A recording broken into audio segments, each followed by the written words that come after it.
Dear Esther, I sometimes feel as if I've given birth to this island.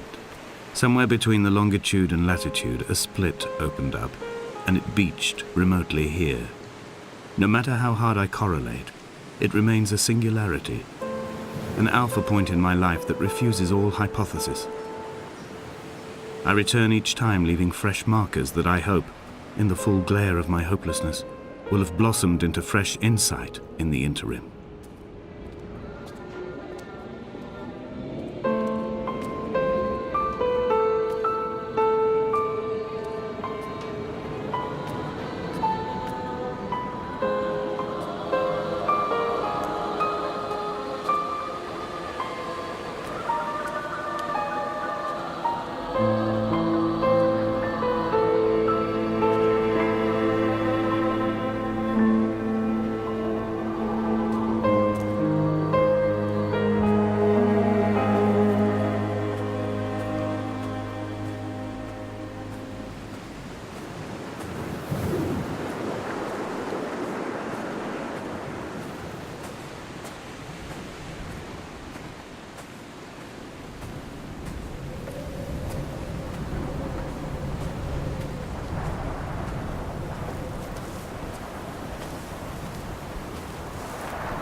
Donnelly reported the legend of the hermit, a holy man who sought solitude in its most pure form.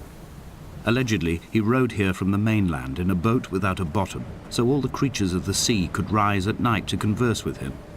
How disappointed he must have been with their chatter. Perhaps now, when all that haunts the ocean is the rubbish dumped from the tankers, he'd find more peace. They say he threw his arms wide in a valley on the south side, and the cliff opened up to provide him shelter. They say he died of fever 116 years later. The shepherds left gifts for him at the mouth of the cave, but Donnelly records they never claimed to have seen him. I have visited the cave and I have left my gifts, but like them, I appear to be an unworthy subject of his solitude.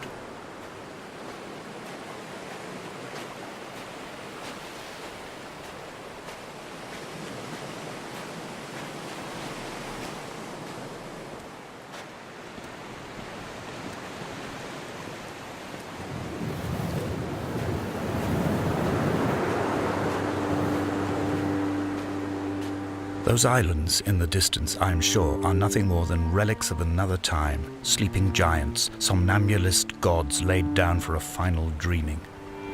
I wash the sand from my lips and grip my wrist ever more tightly. My shaking arms will not support my fading diaries.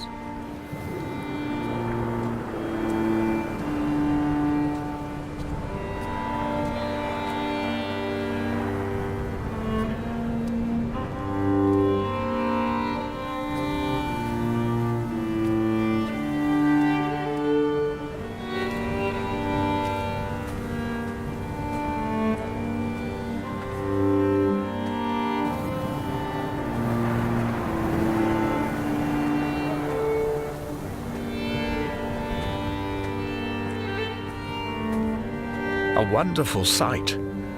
The moon cresting the junction between the cliff path and the stone circle.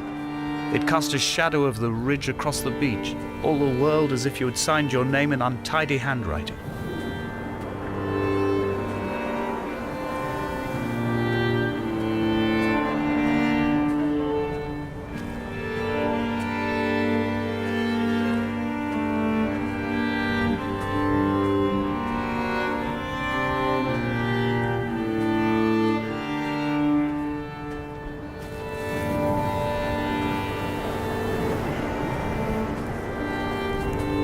When someone had died or was dying, or was so ill they gave up what little hope they could sacrifice, they cut parallel lines into the cliff, exposing the white chalk beneath.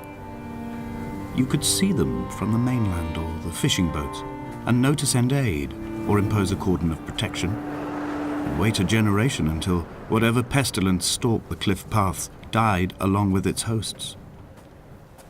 My lines are just for this: to keep any would-be rescuers at bay. The infection is not simply of the flesh.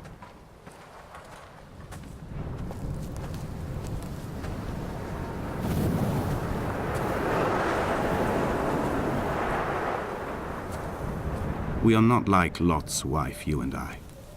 We feel no particular need to turn back. There's nothing to be seen if we did. No tired old man parting the cliffs with his arms.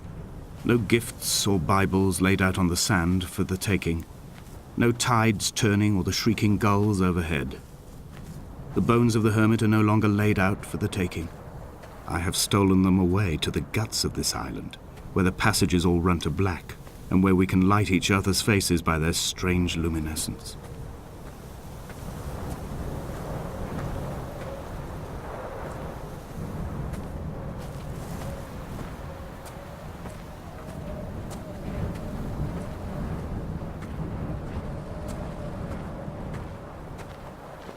Dear Esther, I met Paul. I made my own little pilgrimage. My Damascus, a small semi-detached on the outskirts of Wolverhampton. We drank coffee in his kitchen and tried to connect to one another. Although he knew I hadn't come in search of an apology, reason or retribution, he still spiraled in panic, thrown high and lucid by his own dented bonnet. Responsibility had made him old. Like us, he'd already passed beyond any conceivable boundary of life.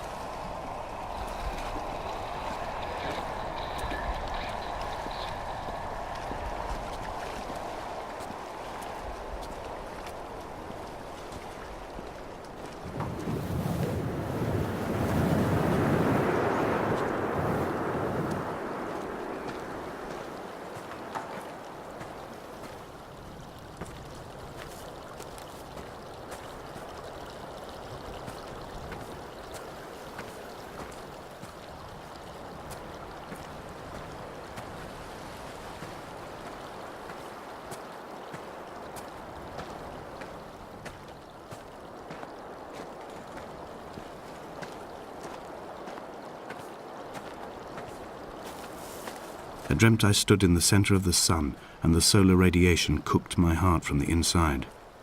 My teeth will curl and my fingernails fall off into my pockets like loose change. If I could stomach, I'd eat, but all I seem capable of is salt water. Were the livestock still here, I could turn feral and gorge. I'm as emaciated as a body on a slab, opened up for a premature source of death. I've rowed to this island in a heart without a bottom, all the bacteria of my gut rising up to sing to me.